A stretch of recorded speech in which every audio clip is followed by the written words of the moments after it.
Conceal word सुनते ही मतलब बहुत ही ज़्यादा सुना सुना सा लग रहा है ना। अगर वर्ड सुनते ही सिनोनिम्स और वोकैबुलरी यानी कि वोकैबुलरी की सिनोनिम्स अगर आपको दिमाग में झट से आ जाती है तो मतलब आपकी वोकैबुलरी और सिनोनिम्स की तैयारी अच्छी चल रही है।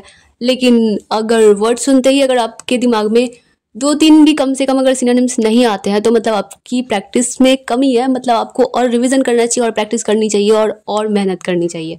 तो कंसील वर्ड मैं बताई थी कंसीलर से रिलेटेड, मतलब कि लड़कियां अपने फेस पे जो भी ब्लैक स्पॉट्स जो भी डार्क सर्कल्स होता है उसे हाइड करने के लिए, उसे छिपाने के लिए, उसे कवर करने के लिए कंसीलर अप्लाई करती है अपने फेस पे।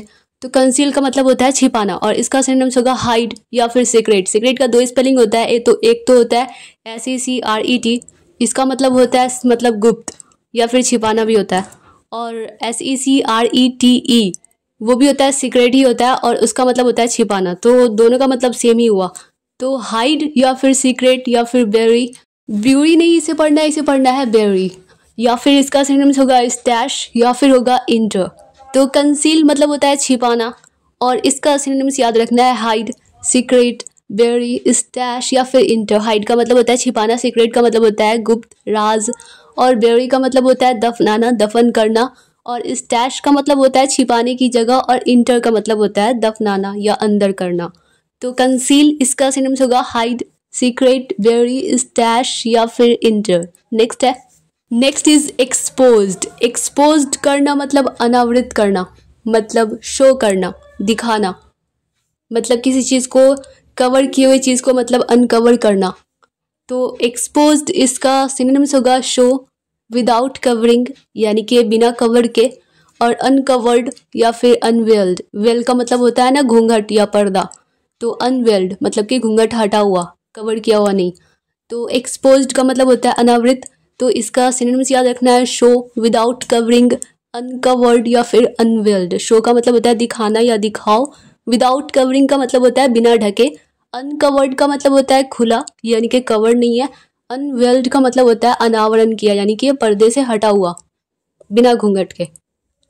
तो एक्सपोज्ड का सिनोनिम्स होगा शो विदाउट कवरिंग, अनकवर्ड या फिर अनवेल्ड। नेक्स्ट है, इसे पढ़ना है अपैरेंट, अपरेंट नहीं अपैरेंट। अपैरेंट का मतलब होता है प्रकट, प्रकट का मतलब होता है मतलब साफ साफ एकदम जाहिर स्पष्ट यानी कि क्लियर, या फिर स्ट्रेट फॉरवर्ड। स्ट्रेट फॉरवर्ड का मतलब होता है ना कोई व्यक्ति स्ट्रेट फॉरवर्ड होता है, मतलब कि आपके बारे में जो भी मतलब उसे कहना है वो आपके मुंह पे साफ साफ कह देंगे, तो स्ट्रेट फॉरवर्ड कहा जाता है उसे।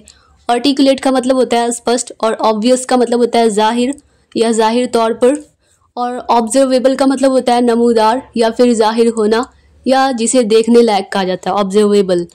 तो अपैरेंट इसका सिनोनिम्स होगा क्लियर, स्ट्रेट फॉरवर्ड और आर्टिकुलेट। ये बहुत बार मतलब पूछा जा चुका है, बहुत बार रिपीटेड है एकदम, बार बार एग्जाम में कॉम्पिटेटिव एग्जाम में पूछा जा चुका है। तो ये आर्टिकुलेट वर्ड तो याद ही रखना है, ऑब्वियस या फिर ऑब्जर्वेबल। नेक्स्ट है एग्नोस्टिक। एक होता है पर्सन मतलब जो होता है थिस्ट। थिस्ट का मतलब होता है जो मतलब गॉड को मतलब मानते हैं, बिलीव करते हैं कि मतलब भगवान है।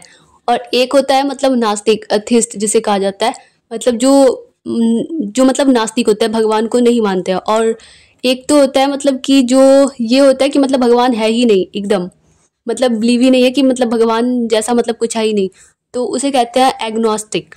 तो इसका सिनोनिम्स होगा स्केप्टिक या फिर अनबिलीवर यानी कि बिलीव नहीं करने वाला, डिसबिलीवर या फिर सेक्युलरिस्ट, सेक्युलरिस्ट। तो एग्नोस्टिक इसका सिनोनिम्स होगा स्केप्टिक, अनबिलीवर, डिसबिलीवर या फिर सेक्युलरिस्ट। स्केप्टिक का मतलब होता है संदेहवादी यानी कि डाउटफुल, अनबिलीवर यानी कि नास्तिक, और डिसबिलीवर का मतलब भी होता है नास्तिक, सेक्युलरिस्ट का मतलब भी होता है नास्तिक। नेक्स्ट है डेमोनिक। डेमोनिक का मतलब होता है राक्षसी, राक्षसी को इंग्लिश में कहते हैं डेमोनिक, और इसका सिनोनिम्स होगा डेमन या फिर डेविलिश, डायबॉलिकल, इन्फर्नल या फिर मैनिक। तो डेमन का मतलब होता है राक्षस, डेविलिश का मतलब होता है शैतानी, डायबॉलिकल का मतलब होता है पैशाचिक या फिर राक्षस या फिर शैतानी, और इन्फर्नल का मतलब भी होता है राक्षसी, और मैनिक मतलब होता है जुनूनी, दीवाना, पागल, राक्षसी टाइप का।